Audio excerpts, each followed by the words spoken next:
BJP का problem है कि उन्होंने हजारों करोड़ रुपए मेरी इमेज को खराब करने में लगा दिए। कोई भ्रष्टाचारी मेरे बगल में बैठ करके मेरा ताप सहन नहीं कर सकता है। तो दोस्तों सही कहा मोदी जी ने, कोई भ्रष्टाचारी इनका ताप नहीं सहन कर सकता। क्योंकि दोस्तों जैसे इनको कोई भ्रष्टाचारी नजर आता है उसे झपट्टा मार के अपने पार्टी में शामिल कर लेते हैं, फिर वो बन जाता है इनके साथ बैठने के काबिल। क्योंकि दोस्तों इतना मूर्ख तो मोटू पतलू वाला जॉन बनेगा डॉन भी नहीं बनाता है, जितना ये संस्कारी पार्टी के संस्कारी लोग बनाते हैं। क्योंकि दोस्तों इसी से चलता इनका गुजारा नहीं, सड़क किनारे बेच रहे होते लेकर गुब्बारा। और दोस्तों कांग्रेस की राहुल गांधी जी ने 5 किलो टाइट डाला और बीजेपी को धो डाला। A few moments later. क्योंकि दोस्तों कभी कभी तो ऐसा लगता है इन लोग को देशवासियों से उतना ही लेना देना रहता है जितना डाका डालने से पहले डाकबों को जय मां भवानी से होता है। बीजेपी का प्रॉब्लम है कि उन्होंने हजारों करोड़ रुपए मेरी इमेज को खराब करने में लगा दिए और मेरी एक यहाँ पे उन्होंने इमेज बना दी। अब लोग सोचते हैं कि ये मेरे लिए नुकसानदायक है, मगर एक्चुअली ये मेरे लिए फायदेमंद है। क्यों?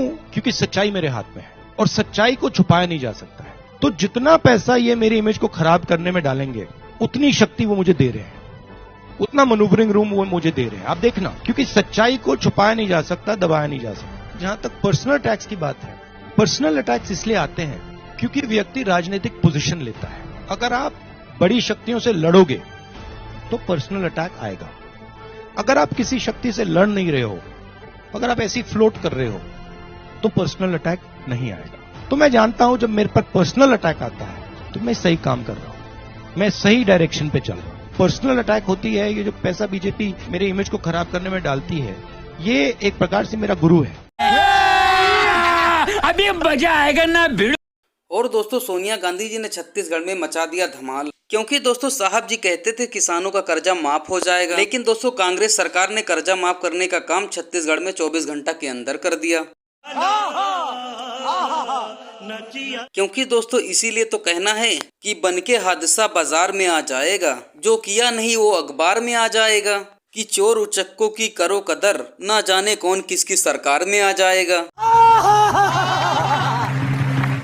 हमारे प्रधानमंत्री जी को देखिए, जैसे बघेल जी ने कहा, देश की सारी संपत्ति अपने अरबपति मित्रों को दे दी, लाखों करोड़ों के इनके कर्ज माफ कर लिए।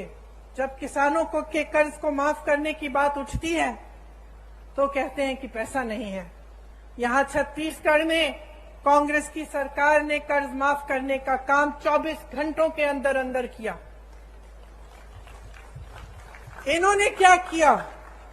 प्रधानमंत्री जी अपने लिए दो हवाई जहाज खरीदते हैं। 8,000 करोड़ का एक हवाई जहाज अपने लिए। सुन लीजिए, 20,000 करोड़ का नया संसद बनाते हैं, जबकि एक अच्छा खासा संसद हमारे देश में है। 27,000 करोड़ का एक यशोभूमि नया बड़ा हॉल बनता है, 27,000 करोड़ का। और जब ओपीएस की बात होती है, पेंशन की बात होती है, आप सरकारी कर्मचारी हैं, यहां खड़े हैं, जब आपके पेंशन की बात होती है तो क्या जवाब देते हैं? कहते हैं कि पैसा नहीं है। तो अपनी शान बढ़ाने के लिए, अपनी आन बान शान बढ़ाने के लिए, बड़ी बड़ी इमारतों को बनाने के लिए पैसा है।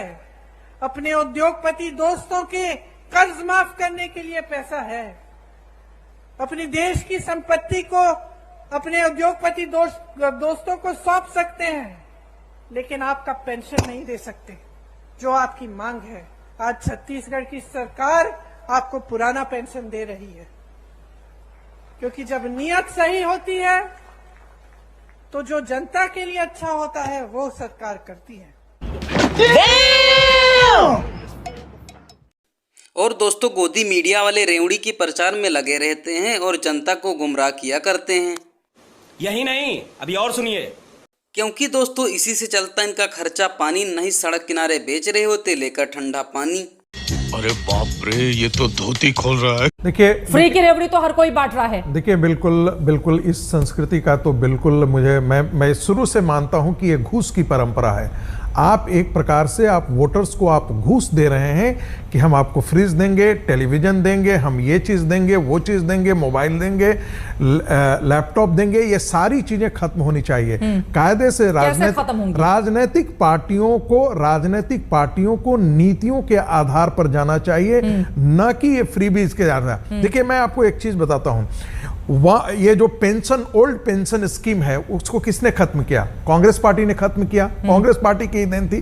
तब क्या मनमोहन सरकार को ये सूझ नहीं आ रही थी कि ये लोक कल्याणकारी योजना है, इसको होना चाहिए? लेकिन अब चूंकि कांग्रेस सारे राज्यों में पिट गई है, उसको लगता है कि हम केंद्र में भी नहीं आ सकते हैं, तो आप ऐसे लोक लुभावन नारे को लेकर के आप जा रहे हैं, ताकि ये कहावत है ना, who that is down needs fear no fall. हमको तो भुगतना नहीं है, हम तो सत्ता में आ नहीं रहे हैं, तो हम इतनी चीजें सामने कर दें ताकि सामने जो पॉलिटिकल पार्टी जो संस्थानों को चला रही है या सत्ता में है, उसके लिए मुश्किलें खड़ी हो जाए। मुझे लगता है कि ऐसी चीजें देश के हित में बिल्कुल ही नहीं है। आप नीतियां लाइए, आप अल्टरनेटिव पॉलिसी क्यों नहीं लाते हैं? हाँ। आप हाउसिंग अल्टरनेटिव पॉलिसी क्यों नहीं आप देते हैं? और उसका आप बजटिंग बना करके जनता के बीच में ले जाइए। ये बातें हर एक दल पर लागू होती है संगीत रागी जी। ऐसा नहीं होगा एक उंगली आप कांग्रेस की ओर दिखाएंगे तो 3 उंगलियां बीजेपी की ओर भी। मध्य प्रदेश की योजनाएं उठाकर देख लीजिए। सारे ही दलों को सोचना होगा कि अगर फ्री की योजनाएं इस देश के लिए घातक हैं तो उस पर कैसे रोक लगाई जाए और इसके जरिए कम से कम चुनावी फायदा लेने की कोशिश नहीं की जाए। सबको सोचना होगा। सब क्या देखना पड़ रहा है? अच्छा है मैं अंधा हूँ। और दोस्तों 2024 के चुनाव का माहौल क्या है जनता के बीच में, आइए देखते हैं दोस्तों। परिवर्तन। अच्छा, परिवर्तन में भी कौन? कमलनाथ सरकार। अच्छा, कमलनाथ सरकार जी। राज्य की अगर मैं बात करूं तो पूरे राज्य में क्या उथला पुथली? समस्त राज्य में उथला पुथली। वर्तमान हर व्यक्ति की यही पुकार, कांग्रेस सरकार। भ्रष्टाचार 1 नंबर का है। डीजल महंगा करके किसानों का कमलनाथ ने कर्जा माफ किया 50-50 हजार रुपए, फिर 1-1 लाख का कर्जा 15 महीने में सरकार करा दी। पीएटी खोखा दे दिए, 7-8 करोड़ रुपए विधायक खरीदे। नोटों से सरकार गिरा दी, विधायकों को खरीद लिए। मामा के राज में सालों से ये काम हो पाए जो सूची आपने बताई है या फिर ढीली रह पाई है, बताइए। मामा मंच पे आते हैं और घोषणा कर देते हैं। अच्छा। रोजगारी खत्म कर देंगे और रोजगारी खत्म करते नहीं है और निकाल देते हैं नियुक्तियां बहुत सारी।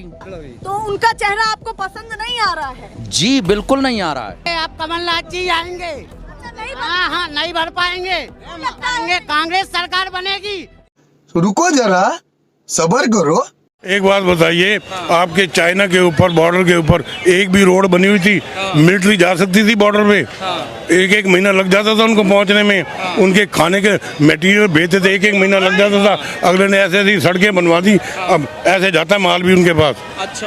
अब चाइना की पड़ती है हिम्मत, कुछ कर बोल जाए इंडिया वालों के आगे। अब बोले ना, पहले वो क्यों बोलता था, क्यों कब्जा कर लेता था? क्योंकि मिलिट्री नहीं पहुंच पाती थी। अच्छा। रोड थी नहीं। कांग्रेस के डिफेंस मिनिस्टर ने खुद मानी ये बात कि रोड हमने बनाई नहीं, वो पहुंच ही नहीं सकते। और अब बनी है, अब अगले देखो, अब चाइना क्यों नहीं हिम्मत पड़ती? अब उठा के 20-30 बंदों को उन्होंने फेंक दिया ना ठंडे पानी में, बर्फ वाले मर दो। तो ऐसे होता है, ये थोड़ी है कहने को कोई भी कुछ भी कहता रहे। अब कहते जी अडानी ने ये कर दिया। मैं कहता हूँ पूरा हिंदुस्तान राहुल गांधी को लेके अडानी अडानी अडानी। अरे भाई, अडानी ने किया क्या है? आपने सुप्रीम कोर्ट में पहुंच के कुछ भी नहीं कर पाए, सब कुछ आजाद होकर निकले मोदी जी फिर भी। और अभी तो रुको, क्लाइमैक्स अभी बाकी है। केजरीवाल जी से मैं एक क्वेश्चन ये पूछना चाहता हूँ, आज की तारीख में आपके अंडर में जो भी दिल्ली के अंदर हॉस्पिटल्स आते हैं, कभी आपने वहाँ पे जाके देखा है? एक्सरे की मशीनें खराब पड़ रही हैं, अल्ट्रासाउंड की मशीनें खराब पड़ी हैं, आपके स्टाफ को तनख्वाह नहीं मिल रही। वहाँ पे आए दिन डॉक्टरी और नर्स और स्ट्राइक पे बैठे रहते हैं। हायर केजरीवाल दिल्ली सरकार हायर करते रहते हैं। आपने कभी वहाँ ध्यान दिया? आज आप MCD के स्कूलों में जाके देखो, टीचर्स, प्रिंसिपलों की इतनी कमी है, टीचर्स को वहाँ तनख्वाह नहीं मिल रही 3-2 महीने की। आप अपना एक महल बना रहे हो जनता के पैसे से, आप इन जो मजदूरों के पैसों से आप अपना महल बना रहे हो। आज MCD के जितने भी स्वीपर है उनके तनख्वाह से आप अपना महल बना रहे हो। दिल्ली सरकार के अंडर में हॉस्पिटल आते हैं, उनकी डॉक्टरों की और नर्सों की तनख्वाह से आप अपना महल बना रहे हो। क्या ये शोभा दे रही है? अन्ना हजारे का आंदोलन चल रहा था, उस टाइम ये स्टेज पे बैठे हुए थे और उस टाइम की इनकी शक्ल देख लो और आज की शक्ल देख लो तो वारे न्यारे हैं। ये वारे न्यारे कहाँ से आए? जनता के पैसे से आए। अरे बाप रे, ये तो धोती खोल रहा है। एक केजरीवाल जो एक ब्लू रंग की कार में चलता था, जो वो भी धक्का स्टार्ट थी शायद, आज वो आलीशान महलों में रह रहा है। कहाँ से पैसा है? ये जनता का पैसा लूट के मुख्यमंत्री बन गए और उधर इन्होंने भगवत मान को लगा लिया है। पंजाब लूटने में लगे हुए हैं। शपथ ली थी मैं ये नहीं करूंगा, मैं वो नहीं करूंगा, मैं बच्चों की कसम खा रहा हूँ। ये अरे कहाँ तेरे बच्चे गए? जनता समझदार हो गई है। एक गाना में 2 शब्द याद आ रहे हैं, ये पब्लिक है ये सब जानती है, पब्लिक है। तो भैया जी ये पब्लिक अब सब जान चुकी है कि केजरीवाल तेरे कितने मुखौटे हैं। इस भ्रष्टाचार को खत्म करना पड़ेगा और जनता ही खत्म करेगी इस भ्रष्टाचार को। खत्म, bye bye, tata, good bye, गया।